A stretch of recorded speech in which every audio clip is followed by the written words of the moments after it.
You are born beneath the ochre glow of a low-hanging sun, the air thick with dust from the Nile's far bank.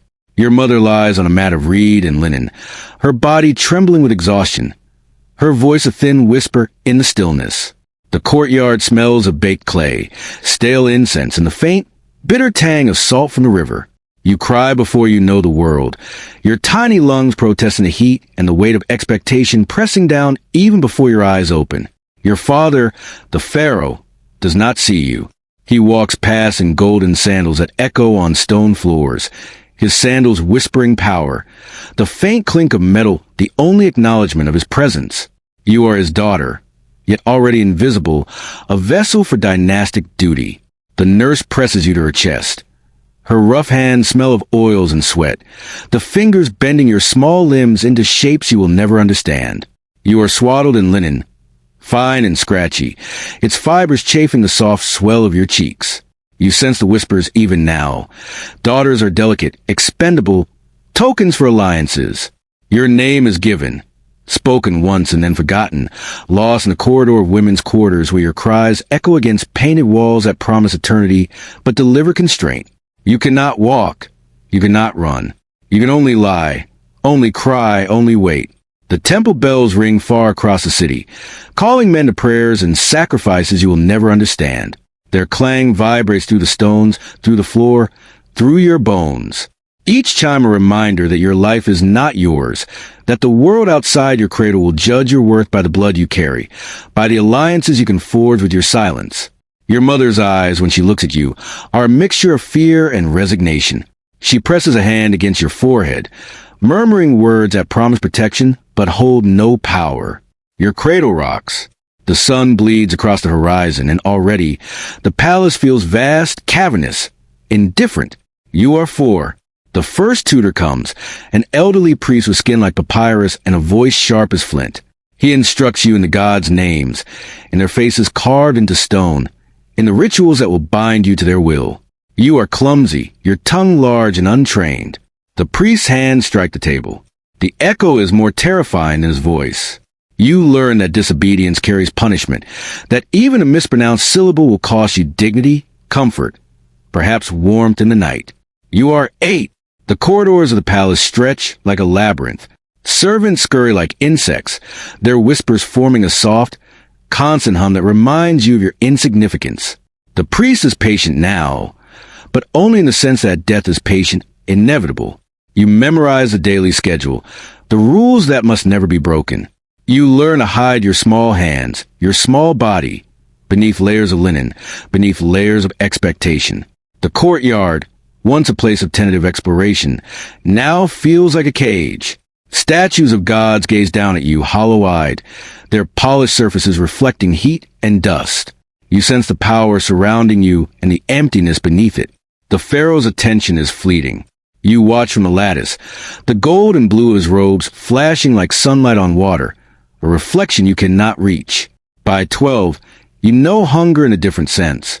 Not the gnawing of the stomach, but the hunger for notice, for affirmation, for an acknowledgement that you are more than a vessel. You eat your bread silently, chew the bitter fig slowly, savor the few moments when no one's eyes pierce your back. Your hair, once soft as river silk, is now tightly bound conform, a symbol of decorum, of ownership. The first lessons in marriage are whispered into your ears like a curse. You learn the names of men you will never meet, of families whose wealth or power will determine your worth. Your body, even now, is measured and inspected, evaluated for potential. You do not yet feel shame, only the icy press of inevitability.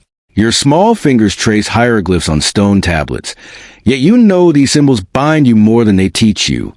They are contracts, promises of obedience, chained for a life that does not belong to you. At 15, you glimpse your reflection in polished bronze. Your eyes are wide, frightened, yet calculating. You learn the power of silence. You learn the power of appearing obedient. You learn the subtle ways to survive. But the courtyard walls grow higher in your mind. Each day, the weight of expectation pushes you further into shadow. One evening, you witness a girl your age being punished for a misplaced ornament. The overseer strikes her across the face, the skin flaring red. Her scream slices through the scented air, cutting to the laughter of servants in distant halls. You shiver, but do not cry.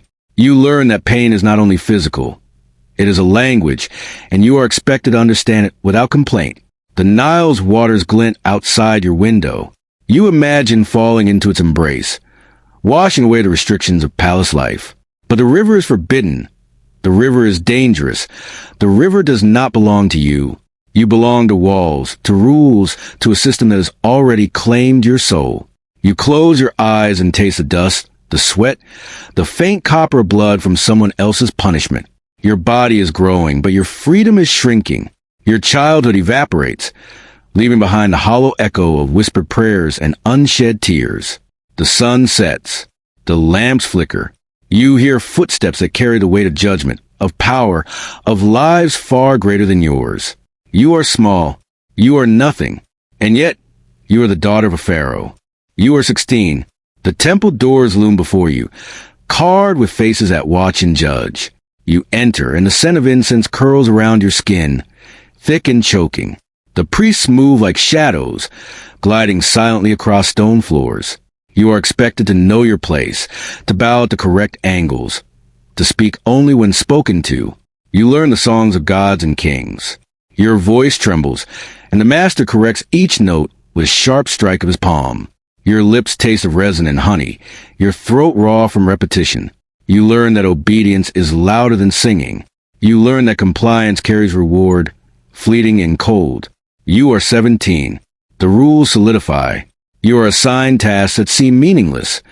Polishing statues, arranging offerings, tracing sacred symbols onto clay tablets. Yet each task carries weight, a test of patience and precision. A dropped brush is noticed. A crooked line is noted. The overseer's eyes are everywhere. Your heartbeat is never private. You are 18. The palace shifts. The pharaoh's court, once distant, now touches the edges of your life. Nobles visit. Their gazes linger. Their smiles are sharp.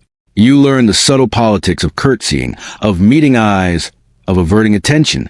A word misused, a glance too long, can ruin a life.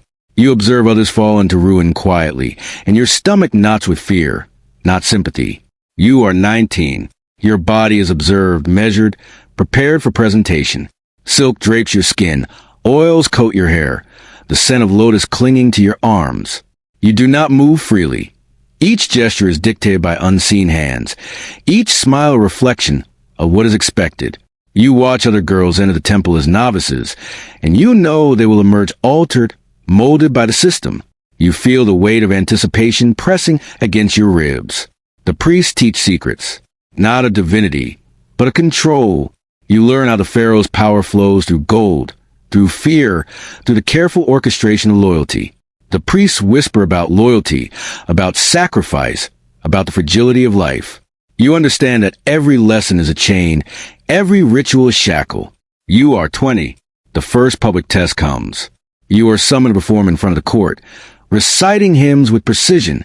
The audience watches, the pharaoh's gaze like a blade. You falter once. A soft whisper ripples across the hall, sharp as a knife. The priest's hand strikes your shoulder. The pain radiates. But worse is the shame, the awareness that your failure is recorded in the eyes of history before your life is even complete. You learn that your value is conditional. Your existence is tied to usefulness. You are praised when silent and graceful, ignored when you falter. The system measures, judges, and discards without hesitation.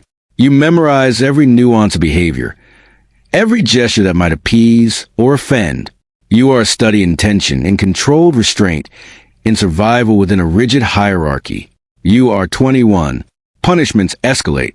A servant breaks protocol and is flogged in the courtyard. The echo of lashes lingers in your ears for days. You realize that your own obedience shields you, keeps the gaze away, but it does not guarantee mercy.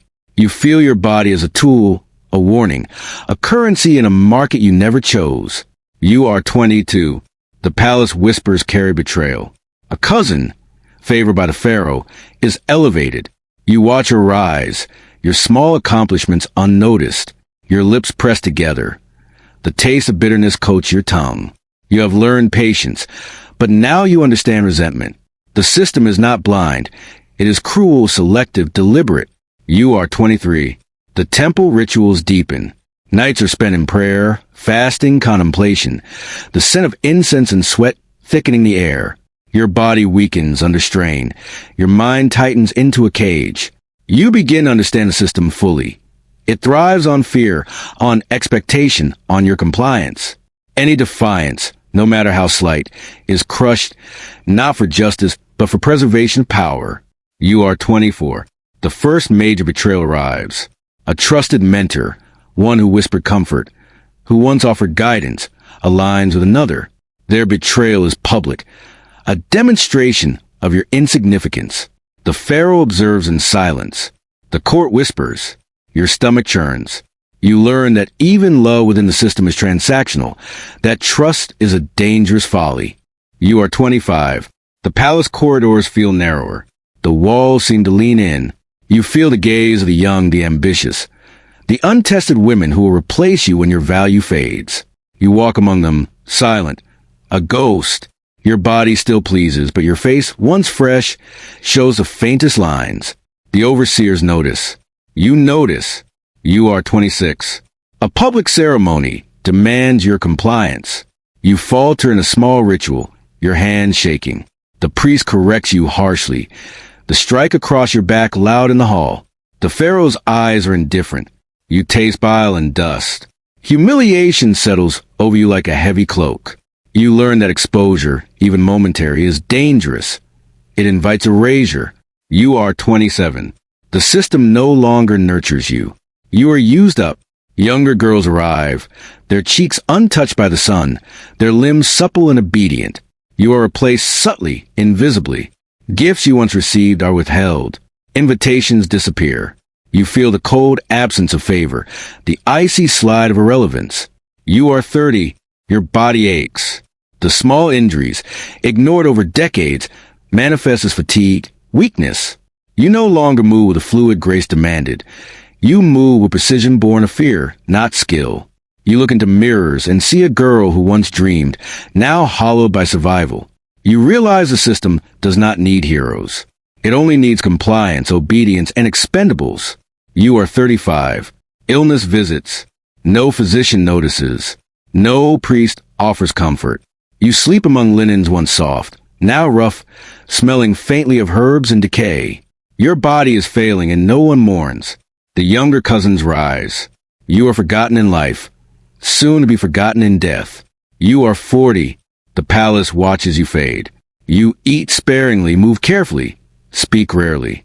Your mind drifts to the river, to dust, to the endless golden horizon of the desert. You remember a childhood of soft linen and distant sun. You remember your mother's eyes, your first cries, and you feel the hollow echo of a life owned by others. You are 45. Your breath is shallow. The priests whisper over your bed, words of ritual, of transition, of acceptance. You feel cold, the linen sticking to your skin. You are alone. The Pharaoh is long dead. The new ruler does not know you exist. Your body grows heavy. Your eyelids cling. The courtyard noises are faint now, a memory of life's indifference. You die quietly. No hand holds yours. No voice laments. The sand outside the palace shifts with wind, indifferent. Your body returns to dust. Your name remembered only in the ledger of lineage, not in the hearts of men. Centuries pass. Scholars study hieroglyphs, praise pharaohs, record the triumphs of dynasties.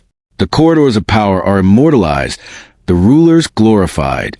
They never mention the girl who cried beneath incense, who trembled under expectation, who obeyed and suffered silently. Your story vanishes. Only the walls remain. Only the desert wind knows the weight you carried. Only the river remembers a small body swaddled in linen. The fragile pulse of a girl claimed by time and indifference. And somewhere, buried beneath the grandeur of memory, your absence whispers, the Pharaoh's daughter lost.